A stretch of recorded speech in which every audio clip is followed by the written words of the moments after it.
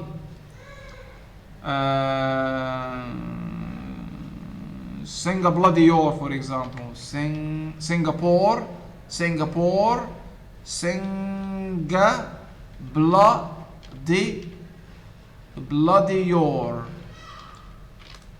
Singapore, Singa bloody your. Have you been to Singapore? Yes, I have. Have you been to Singapore? Yes, I have. I have told you. Have you been to Singapore? Yes, I have been to sing a bloody your. What's wrong with you? To sing a bloody your. When you're irritated, when you're angry. But infixation is not common in English, and so is also circumfixation. Is not also common. Circumfix. As the name suggests, circumfix.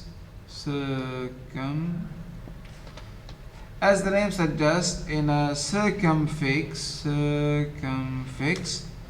circum from the Latin affix or prefix meaning around, and so a circumfix is an affix that is attached at the beginning and at the end of a root.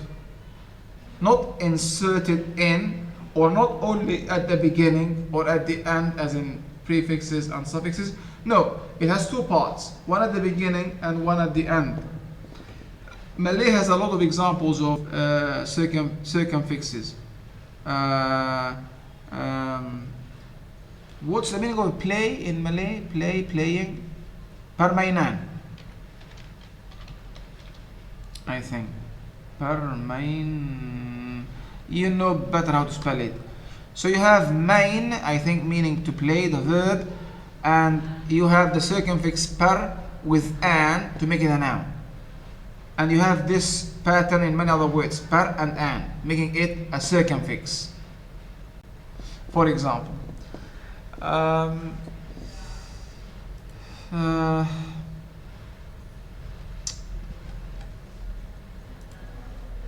so what can I conclude my discussion with? So remember that many words are made up of parts. Learn the most common bound root morphemes, Latin and the Greek. And when you come across a word, pay attention to its internal structure, and it tries to see if you can figure out the meaning by recognizing the word parts.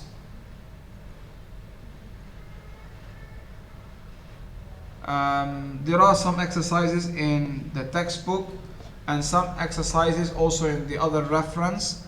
Please consult them to help consolidate your understanding of morphemes, word parts, and morphemic analysis as a mechanism or as a strategy to determine the meaning of unfamiliar words. With this, I have to end the class. Any questions?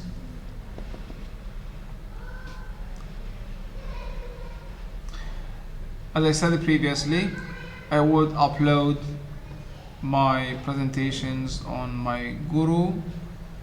Please refer to the slides again on your own over a cup of tea to consolidate your understanding and learning. Thank you for attending. We shall meet, God willing, next week with I think the last topic on vocabulary, phrases and collocations. After that, we're going to move to skills related to comprehension when we move beyond the word, ideas in a text. Thanks again, and see you next week. Any questions? See you.